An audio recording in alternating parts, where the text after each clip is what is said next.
आप लोग वह सब आदरपूर्वक सुने। विद्येश्वर संहिता में 10,000 श्लोक हैं। रुद्र संहिता, विनायक संहिता, उमा संहिता और मातृ संहिता, इनमें से प्रत्येक में 8-8 हजार श्लोक हैं। ब्राह्मणों, एकादश रुद्र संहिता में 13,000, कैलाश संहिता में 6,000, शतरुद्र संहिता में 3,000, कोटि रुद्र संहिता में 9,000, सहस्त्र कोटि रुद्र संहिता में 11,000, वायुवीव संहिता में 4,000 तथा धर्म संहिता में 12,000 श्लोक हैं। सबसे उत्तम जो शिव पुराण है वह वेदांत का सार सर्वस्व है तथा वक्ता और श्रोता का समस्त पाप राशियों में उद्धार करने वाला है। हर हर महादेव। महादेव भक्त शर्मा जी के चैनल पर आप सभी का स्वागत है। आज हम श्री शिव महापुराण की विदेश्वर संहिता का आज से कथा हम आपको सुनाने जा रहे हैं।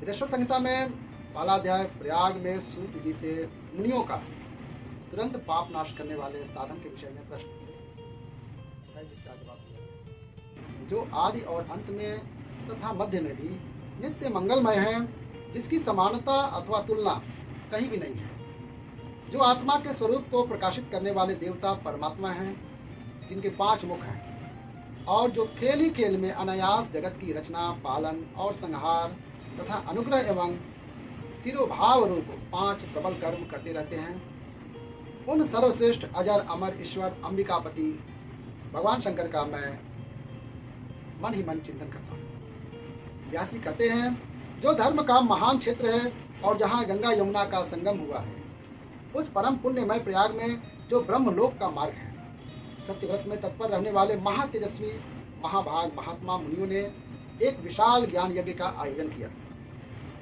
उस ज्ञान यज्ञ का समाचार सुनकर पौराणिक शिरोमणि व्यास शिष्य महामुनि सूत जी भी वहां मुनियों का दर्शन करने के लिए आए। सूत जी को आते देख वे सब मुनि उस समय हर्ष से खिल उठे और अत्यंत प्रसन्न चित्त से उन्होंने उनका विधिवत स्वागत सत्कार किया। तत्पश्चात उन प्रसन्न महात्माओं ने उनकी विधिवत स्तुति करके विनय पूर्वक हाथ जोड़कर उनसे इस प्रकार, सर्वज्ञ विद्वान रोमहर्षण जी, आपका भाग्य बड़ा भाग्य है। इसी से आपने व्यास जी के मुख से अपनी प्रसन्नता के लिए ही संपूर्ण पुराण विद्या प्राप्त की, इसलिए आप आश्चर्य स्वरूप कथाओं के भंडार हैं। ठीक उसी तरह जैसे रत्नाकर समुद्र बड़े बड़े सारभूत रत्नों का आगार है, तीनों लोकों में भूत वर्तमान और भविष्य तथा और भी कोई जो भी वस्तु है वह आपसे अज्ञात नहीं है। आप हमारे सौभाग्य से इस यज्ञ का दर्शन करने के लिए यहाँ पधार गए हैं और इसी व्यास से हमारा कुछ कल्याण करने वाले हैं, क्योंकि आपका आगमन निरर्थक नहीं हो सकता। हमने आपसे पहले भी शुभाशुभ तत्व का पूरा वर्णन सुना है, किंतु इससे तृप्ति नहीं होती है, हमें उसे सुनने की बारंबार इच्छा होती है। उत्तम बुद्धि वाले सूत जी, इस समय हमें एक ही बात सुननी है। यदि आपका अनुग्रह हो तो गोपनीय होने पर भी आप उस विषय का वर्णन करें। घोर कलयुग आने पर मनुष्य पुण्य कर्म से दूर रहेंगे, दुराचार में फंस जाएंगे और सब के सब सत्य भाषण से मुंह फेर लेंगे, दूसरों की निंदा में तत्पर रहेंगे, पराये धन को हड़प लेने की इच्छा करेंगे, उनका मन पराई स्त्रियों में आसक्त होगा तथा वे दूसरे प्राणी की हिंसा किया करेंगे, अपने शरीर को ही आत्मा समझेंगे, मूढ़, नास्तिक और पशु बुद्धि रखने वाले होंगे, माता पिता से द्वेष रखेंगे, ब्राह्मण लोभ रूपी ग्राह के ग्रास बन जाएंगे, वेद बेचकर जीविका चलाएंगे, धन का उपार्जन करने के लिए ही विद्या का अभ्यास करेंगे और मद से मोहित रहेंगे, अपनी जाति के कर्म छोड़ देंगे, प्राय दूसरों को ठगेंगे, तीनों काल की संयोपासना से दूर रहेंगे और ब्रह्म ज्ञान से शून्य होंगे। समस्त क्षत्रिय भी स्वधर्म का त्याग करने वाले होंगे, कुसंगी, पापी और व्यभिचारी होंगे, उनमें शौर्य का अभाव होगा, वे कुत्सित चौर्य कर्म से जीविका चलाएंगे, शूद्रों का सा बर्ताव करेंगे और उनका चित्त काम का किंकर बना रहेगा, वैश्य संस्कार भ्रष्ट, स्वधर्म त्यागी, कुमार्गी, धनोपार्जन परायण और नापतौल में अपनी कुत्सित वृत्ति का परिचय देने वाले होंगे। इसी तरह शूद्र ब्राह्मणों के आचार में तत्पर होंगे, उनकी आकृति उज्जवल होगी, अर्थात वे अपना धर्म कर्म छोड़कर उज्जवल वेशभूषा में विभूषित हो व्यर्थ घूमेंगे। वे स्वभाव ही अपने धन का त्याग करने वाले होंगे। उनके विचार धर्म के प्रतिकूल होंगे। वे कुटिल और द्विज निंदक होंगे। यदि धनी हुए तो कुकर्म में लग जाएंगे, विद्वान हुए तो वाद विवाद करने वाले होंगे। अपने को कुलीन मानकर चारों वर्णों के साथ वैवाहिक संबंध स्थापित करेंगे। समस्त वर्णों को अपने संपर्क से भ्रष्ट करेंगे। वे लोग अपनी अधिकार सीमा से बाहर जाकर द्विजोचित सत्कर्मों का अनुष्ठान करने वाले होंगे। कलयुग की स्त्रियां प्रायः सदाचार से भ्रष्ट और पति का अपमान करने वाली होंगी। सास ससुर से द्रोह करेंगी, किसी से भय नहीं मानेंगी, मलिन भोजन करेंगी, कुत्सित हाव भाव में तत्पर होंगी। उनका शील भाव बहुत बुरा होगा और वे अपने पति की सेवा से सदा ही विमुख रहेंगी। सूत जी, इस तरह जिनकी बुद्धि नष्ट हो गई है, जिन्होंने अपने धर्म का त्याग कर दिया है, ऐसे लोगों को इहलोक और परलोक में उत्तम गति कैसे प्राप्त होगी? परोपकार के समान और दूसरा कोई धर्म नहीं है। अतः जिस छोटे से उपाय से इन सबके पापों का तत्काल नाश होता है, उसे इस समय कृपया पूर्वक बताएं। व्यास जी कहते हैं, उन भावितात्मा मुनियों की यह बात सुनकर सूत जी मन ही मन भगवान शंकर का स्मरण करके उनसे इस प्रकार बोले। अब देखिए, यहाँ पे वो शिव पुराण का परिचय देते हैं। सूत जी कहते हैं, साधु महात्माओं, आपने बहुत अच्छी बात पूछी है। आपका यह प्रश्न तीनों लोगों का हित करने वाला है। मैं गुरुदेव व्यास का स्मरण करके आप लोगों के स्नेहवश इस विषय का वर्णन करूंगा। आप आदर पूर्वक सुने। सबसे उत्तम जो शिव पुराण है वह वेदांत का सार सर्वस्व है तथा वक्ता और श्रोता का समस्त पाप राशियों में उद्धार करने वाला है। इतना ही नहीं, वह परलोक में परमार्थ वस्तु को देने वाला है।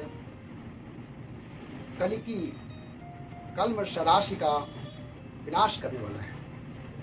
उसमें भगवान शिव के उत्तम यश का वर्णन है।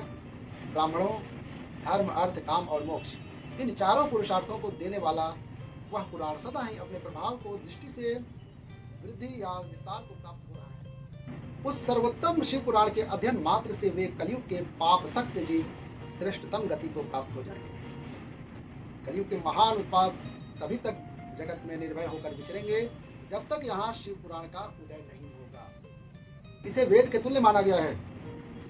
इस वेद कल्प पुराण का सबसे पहले भगवान शिव ने ही प्रणयन किया था। विदेश्वर संहिता, रुद्र संहिता, विनायक संहिता, कैलाश संहिता, शत रुद्र संहिता, कोटि रुद्र संहिता, सहस्त्र कोटि रुद्र संहिता, वायवीय संहिता तथा धर्म संहिता, इस प्रकार इस पुराण के 12 वेद या खंड हैं। ये 12 संहिताएं अत्यंत पुण्यमयी मानी गई है। ब्राह्मणों, अब मैं उनके श्लोकों की संख्या बता रहा हूँ। आप लोग वह सब आदरपूर्वक सुने। विदेश्वर संहिता में 10,000 श्लोक हैं।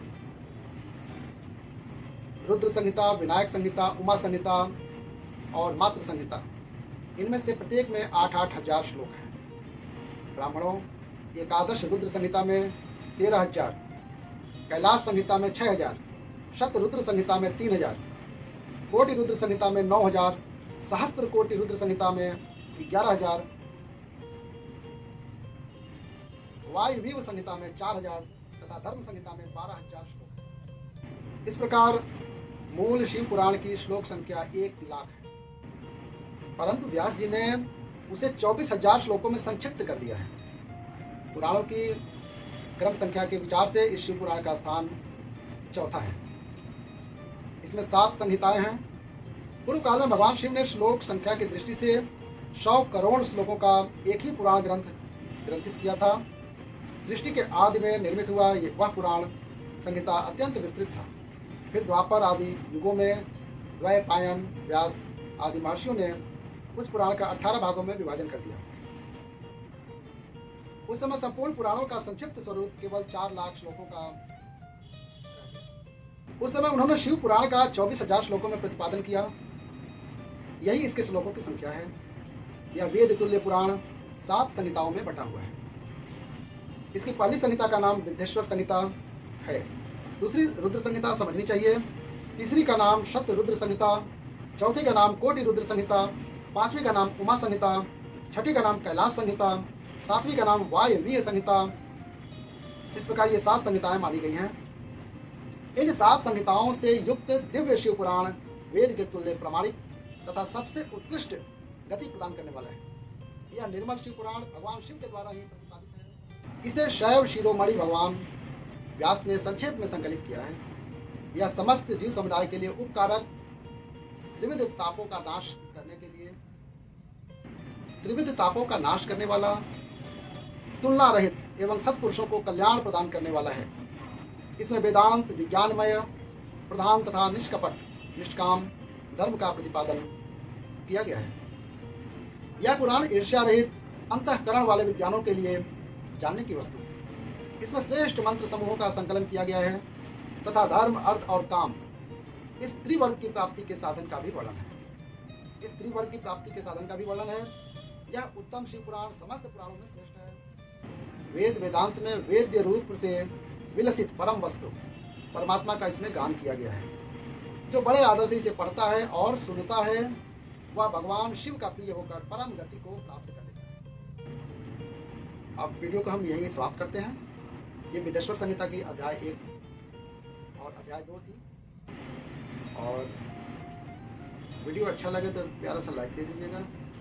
महादेव भक्त शर्मा जी के चैनल को सब्सक्राइब कर लीजिएगा और घंटी के बटन दबा दीजिएगा। हर हर महादेव।